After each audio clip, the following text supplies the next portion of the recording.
he doesn't arouse enough emotion in the first place. Canton, Ohio. Good morning.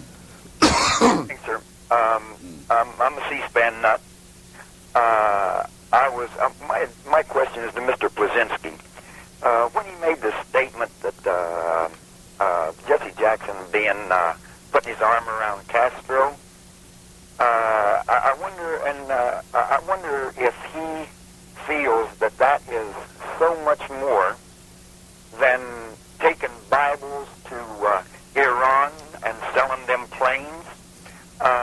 Also, if it's worse still than dealing with all these countries and their drug running, as does the president and this present administration. I'll put it that way. Wlady? I didn't catch the last part of the question, but about the first, of course, it's incredible that one should not sell guns to. It's contemptible that one should sell guns to Iran.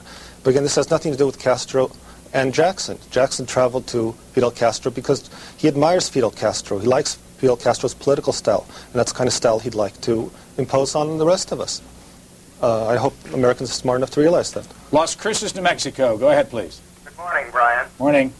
I have a statement to make, short one, about Nixon. It wasn't what he did, it's how he did it. And he set a precedent that no American ever knew about before. He almost destroyed everything, especially the young people. They say, what the hell, the president get by with so tonight. Now, here's my theory on the Democratic Convention.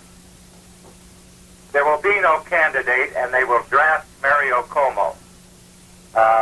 The other candidates will have power with their electoral vote, with their votes, their delegates, and Jesse Jackson will be given the highest job in the cabinet possible, and the rest of them will be used too.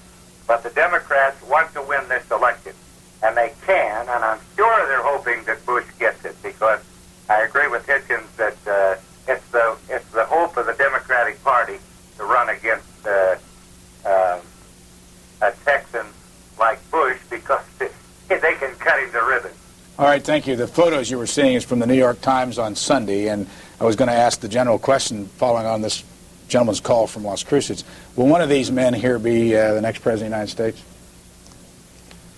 I think so, yes. The one in the largest picture. Chris? I think that any one of the smaller pictures would be better than the large picture, and I think that probably if Michael Dukakis can get locked up early enough and get over the squabble and make an honorable agreement with Jesse Jackson, then, as the Democrats were saying the other day, if they can't beat Bush, they should be in another country. Any chance that the gentleman from Las Cruces is right about Mario Cuomo? Not now. I think people have stopped talking like that. I mean, you know, for one thing, what is so great about this man that he should be summoned in a time of crisis, having contributed nothing to the campaign? Once he becomes a candidate, he'd look pretty feeble. New York City, go ahead, please. Yes, good morning, C-SPAN. Morning. My question is going to be from the gentleman from The Spectator.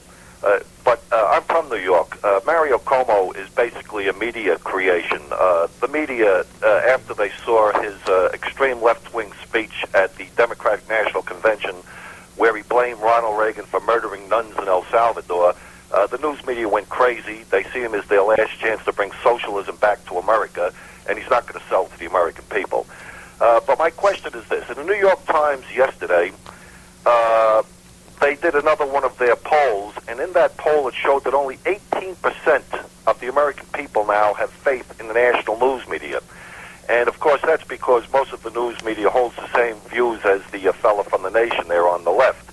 And people are beginning to see through, and have seen through for many years now, that the national news media really is not a news organization. It's a left-wing activist group that's trying to change America.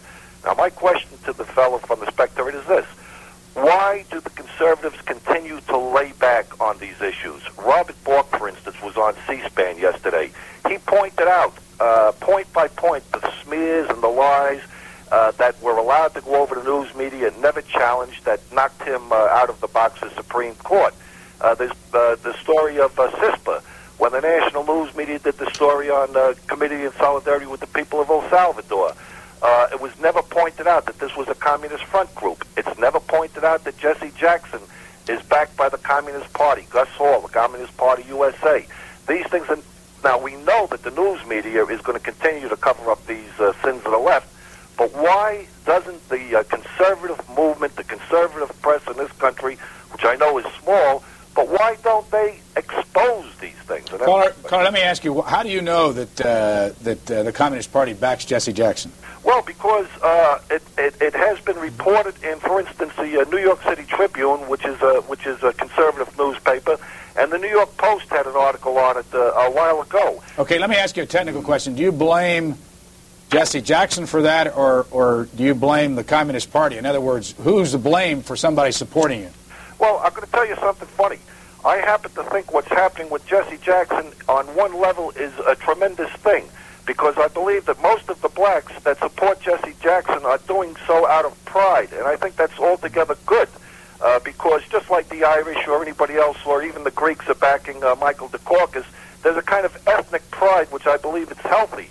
So on the one level, it's good. On the other level, it's very sad that Jesse Jackson really shares the same type of views of Fidel Castro, which he does.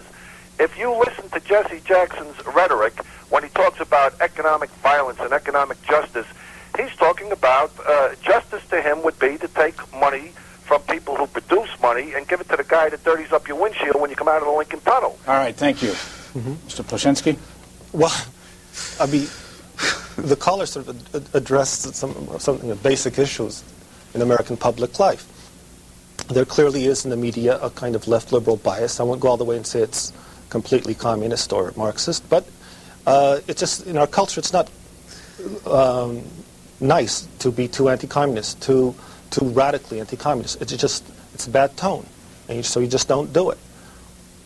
Chris? Well, what can you say? So what do you say? His editor, Emmett Tyrrell, has a column in the Washington Post, which no one of my political opinions does. There isn't a single syndicated columnist in the country, actually, who calls himself a socialist. You call yourself a socialist? Yes, I do. Now, the other day... No, liberals. The other day, in the Washington Post op-ed page, I read the column by Tyrrell on the same page as a column by William Buckley, Norman Podhoretz, Gene Kirkpatrick. I think there was Mike Kinsley to set against that, who's a mild neoliberal figure. I think it's just simply prima facie evidence of paranoia if people believe that the press is a leftist organization in this country. The caller's other points were of the same kind. The idea that I heard Mario Cuomo's speech at the Democratic Convention, nobody could say that it was extreme left. And if it did say, which I don't remember it saying, that the Reagan administration was responsible for the murder of the nuns in El Salvador, then it was factually correct, because not only did the Reagan administration pay the people who did that, but it also protected and defended them and explained their crime away. Something that should never be forgotten, what happened to Sister Jean Donovan and her friends. And it's good that you remind us. Gus Hall and Angela Davis run their own campaign, and as anyone who knows anything about the Communist Party knows, they have their own presidential candidates. But insofar as endorsement goes, the Communist Party endorsed Lyndon Johnson in 1964 over Goldwater and didn't. And I'm sure Johnson didn't really seem to make a great deal of difference. That endorsement, but has Jesse Jackson rejected this endorsement? Well, Jesse Jackson hasn't got an endorsement because the Communist Party is running its own candidate. After we take this call, I want to look at the Washington... They said they would support him if you were the nominee. I want to look at the Washington Post editorial op-ed page this morning and get you both to react to the positions of the writers. Go to Lancaster, California. Go ahead, please. Yes, I want to say I agree with the woman who is calling from Seattle.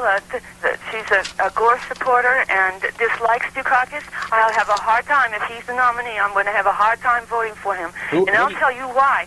I went out to protest the Bork nomination. I probably risked my life protesting the Bork nomination. I was harassed and everything else. I'm a very respectable-looking woman and so forth, but I was harassed. It was really rough, my friends and I. And Dukakis was perfectly happy for the Bork nomination to be defeated. How do you know? Him too.